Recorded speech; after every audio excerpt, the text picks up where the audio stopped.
at 1,010,000 across the road. The offer at 1,070,000 now. At 1,070,000 now, at 75 and 1,350,000. We've been to a few auctions now and there's so many people bidding and a lot of investors. So yeah, we know that there's a lot of competition between first homeowners or people wanting to upsize. We're selling, and we're sold. Congratulations and well bought to you, folks. That isn't a rocket. That's the Perth property market, and it's about to leave the stratosphere. For months, you've heard the whispers, the online gurus sitting in their Sydney apartments, sipping their lattes, telling you Perth is cooked, that it's done, that the boom is over and the market is about to fall off a cliff. They've been warning you to stay away, to wait for the crash that they swear is just around the corner, to not get caught holding the bag. Today, we are issuing a different kind of warning, an urgent warning. Because they are wrong, dangerously, catastrophically wrong. All the data, all the fundamentals, all the on-the-ground evidence points to one terrifying conclusion.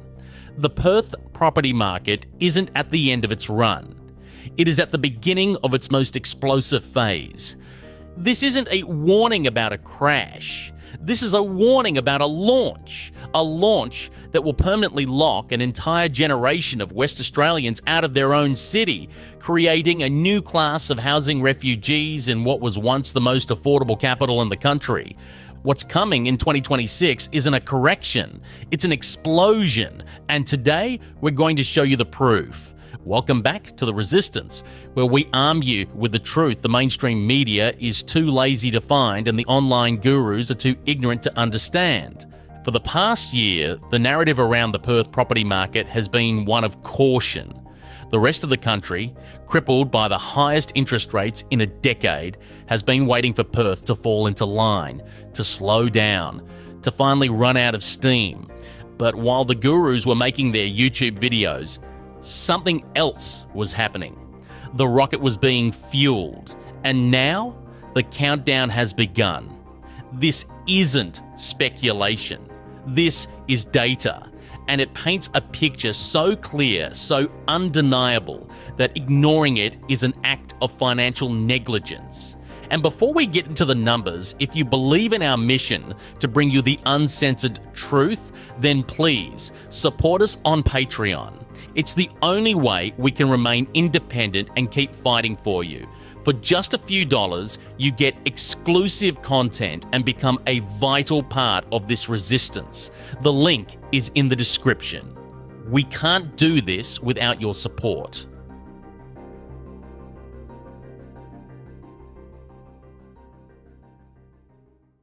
All right, let's diffuse the misinformation and look at the facts. Here are the 3 stages of the Perth property rocket launch and why 2026 is the year it breaks the sound barrier. A rocket doesn't launch by accident. It requires a precise combination of powerful ingredients. And right now, Perth has the most explosive combination of property market fundamentals ever seen in modern Australian history. Ingredient 1, the supply crisis. This is the oxidizer. There are simply no houses. Property listings in Perth are down nearly 30% year on year. It's a record low. Homes are selling in a median of just 8 days. Let me repeat that, 8 days. In Sydney, it's 30 days. In Melbourne, 32. Perth isn't a market, it's a feeding frenzy where buyers are lucky to even get a viewing before a property is snapped up. It's a state of permanent, structural undersupply that would take a decade to fix, even if we started today. Ingredient 2, the population bomb. This is the propellant. While the rest of Australia's population growth is slowing, Western Australia has the nation's strongest population growth. People are flooding into the state for jobs, for lifestyle, and to escape the dystopian cost of living in Sydney and Melbourne.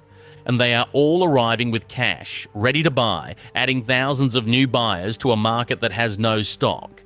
It's like pouring petrol onto a bonfire. Ingredient 3, the economic engine. This isn't a boom built on flimsy speculation. WA has the top performing state economy in the nation, the lowest unemployment, strong income growth, a state government swimming in a multi-billion-dollar surplus thanks to the mining boom. This is real money, real jobs, and real economic power driving the demand. This provides a solid floor under the market that simply doesn't exist in the debt-laden economies of Victoria and New South Wales.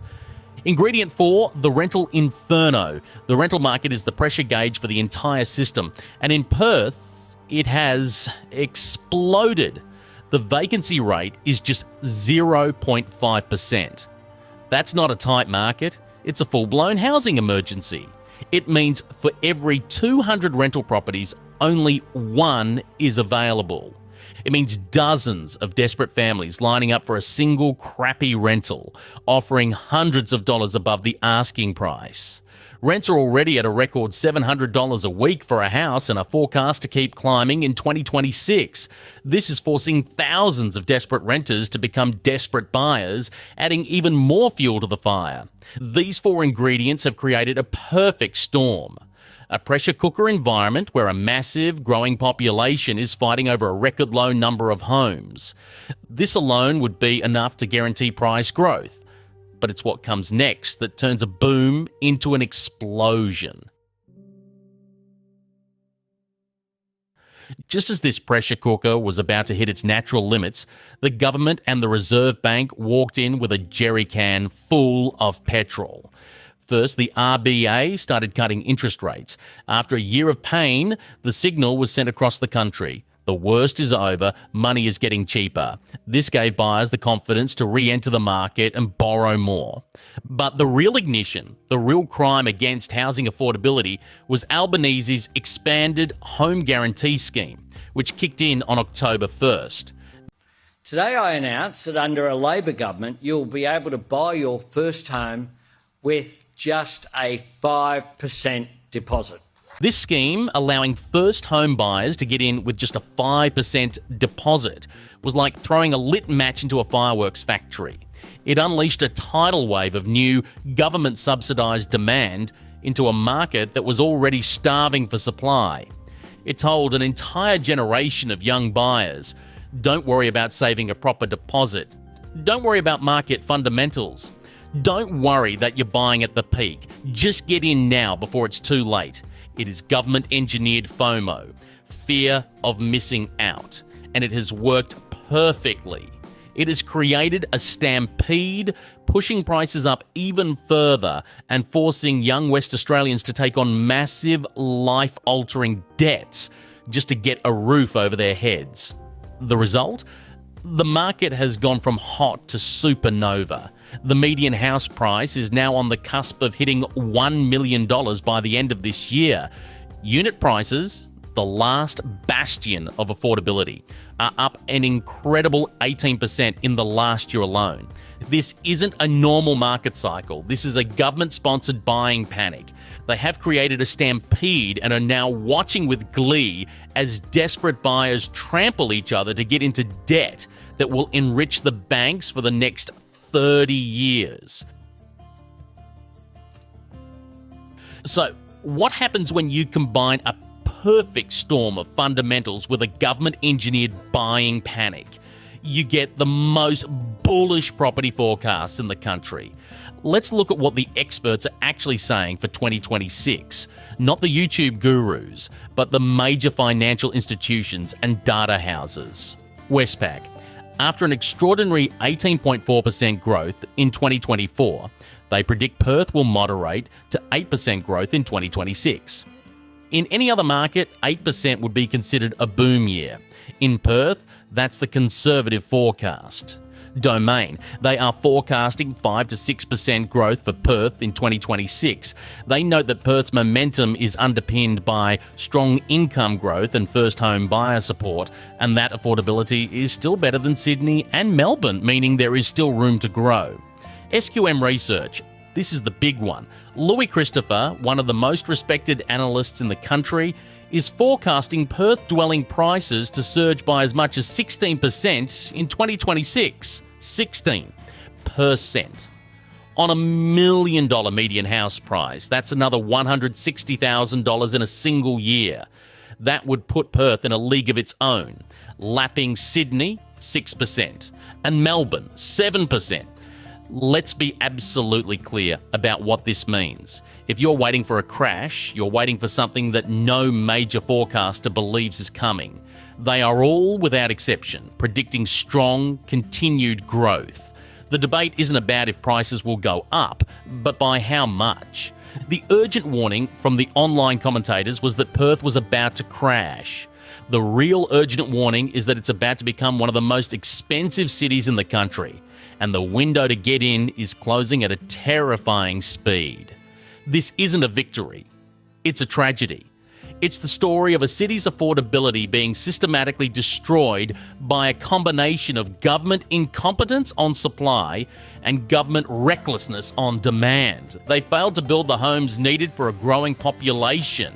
And then, when the crisis was at its peak, they threw open the floodgates of cheap credit and low deposit schemes, creating a speculative frenzy that serves no one but the banks and the property developers. So when you see those YouTube videos telling you Perth is cooked, ask yourself, who benefits from you staying on the sidelines? Who benefits from you waiting for a crash that never comes? The answer is the people who are buying right now. The investors, the developers, the people who understand the fundamentals and are laughing all the way to the bank while you wait for advice from someone who has never set foot in the state. This is the resistance, and this is your warning. The rocket is on the launch pad. The countdown is almost at zero. What you do next will determine your financial future for the next 20 years. And if you want to stay ahead of the curve, if you want the real data and the real analysis that cuts through the noise, then you need to join our Patreon. It's where we go deeper, where we share the insights that are too hot for YouTube. The link is in the description. Be part of the solution.